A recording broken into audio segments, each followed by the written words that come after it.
একটা পাগল, তাকে আটকিয়ে তাকে মারধর করা হয়েছে, তাকে জোর করে খাওয়ানো হয়েছে, তাকে এটা বলা হয়েছে যে তুমি যতক্ষণ খাইতে পারবা ততক্ষণ পর্যন্ত তুমি বাঁচবা। তার ফ্যামিলির কাছে 2,35,000 টাকা চাঁদা চাওয়া হয়েছে। যে ইউনিভার্সিটি পড়িয়া তারা মানুষ হবে, সচিব হবে, মন্ত্রী হবে, ডিসি হবে, মানুষ হবে, এরা মানুষ নয়, এরা মানুষ রূপী শয়তান। তারা এই ছেলেটাকে, একটা পাগলকে তারা মোবাইল চুরির অপরাধে দীর্ঘক্ষণ ধরে মারপিট করে। আমরা এটা টিভির খবরে দেখেছি এবং মিডিয়াতে, বিভিন্ন মিডিয়াতে দেখেছি, এবং পরবর্তীতে তার ফ্যামিলির কাছে 2,35,000 টাকা চাঁদা চাওয়া হয়েছে।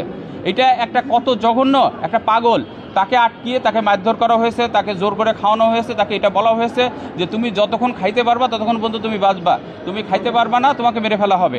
এবং ঠিকই তাকে এই পরিমাণ মারপিট করা হয়, সর্বশেষে সে মারা যায়। এই আসামিরা, এই 6 জন আসামি, তারা আদালতে আজকে 164 ধারা জবানবন্দি দিয়েছে। তাদেরকে কোনো রিমান্ড চাওয়া হয়নি, যেহেতু তারা আজকে 164-এ তাদের সেই স্বীকারোক্তি দিয়েছে এবং তারা পরিষ্কারভাবে স্বীকার করেছে যে এই ঘটনার সাথে তারা ওতপ্রোতভাবে জড়িত। এবং তাদের ফ্যামিলি, তাদের পরিবার এটা জানতো না যে তাদের পরিবার যে এরা এতটাই খারাপ।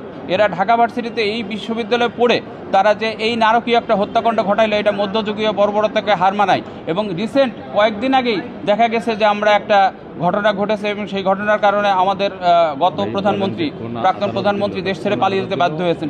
একই টাইপের ঘটনা এখনো পর্যন্ত আমাদের দেশে হচ্ছে। কিভাবে হচ্ছে আর কেন ছাত্ররা এই জাতীয় ঘটনা ঘটাচ্ছে আমরা এটা বুঝতে পারছি না।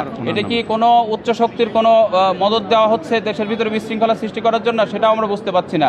আর একটা পাগল যে কোনো কিছু বোঝে না, তাকে দীর্ঘক্ষণ ধরে পিটানো হয়েছে এবং সেটা নেটে ছেড়ে দেওয়া হয়েছে। আমরা টিভির খবরে দেখেছি, জাতি কেঁদেছে, বাংলাদেশের লোকজন এটা দেখে সবাই কেঁদেছে। সব বাচ্চারা প্রশ্ন করেছে যে বাবা এভাবে কেন, দেশটা তো স্বাধীন হয়েছে 36 তারিখে, তারপরেও কেন মানুষকে, একটা পাগলকে এইভাবে পিটিয়ে পিটিয়ে মারা হচ্ছে। তার কাছে কোনো মোবাইল রিকভারি নাই, কিচ্ছু নাই, সে যে মোবাইল নিয়েছে সেটাও সে বলতে পারে না।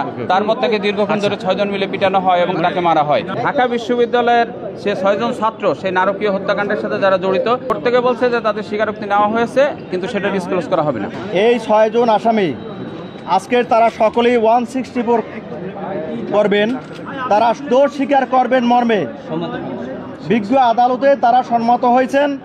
এবং বিজ্ঞ আদালতে আমরা সবাই শুনানি প্রাককালে বিজ্ঞ আদালত নিজে বলেছেন এরা 164 করবেন, এই জন্য তাদের রিমান্ডের কোনো প্রয়োজনীয়তা নাই। আমরা সেক্ষেত্রে বলেছি আমরা নিঃস্বার্থে, মানবিক কারণে, মানবতার সেবার জন্য এবং দেশের এই আইন শৃঙ্খলা যাতে বিঘ্ন না ঘটে সেই জন্য আমরা আইনজীবীরা একত্রতা ঘোষণা করছি। যেইখানেই এইরকম হত্যা সংগঠিত হইবে অন্যায়ভাবে আমরা তাদের প্রতিবাদ করব, আমরা ন্যায়ের পক্ষে লড়াই করে যাব।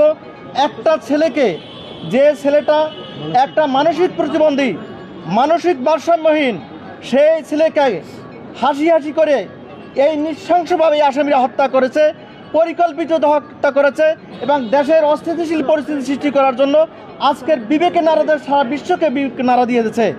এই ছেলেদের উচিত ছিল ঢাকা ইউনিভার্সিটির যে চিকিৎসা করা, সেই চিকিৎসা না করাইয়া সেই ছেলেকে নির্মমভাবে হত্যা করিয়াছে। আদালত যেটা বলেছেন, আদালত আমাদেরকে আসামি দেখাবেন।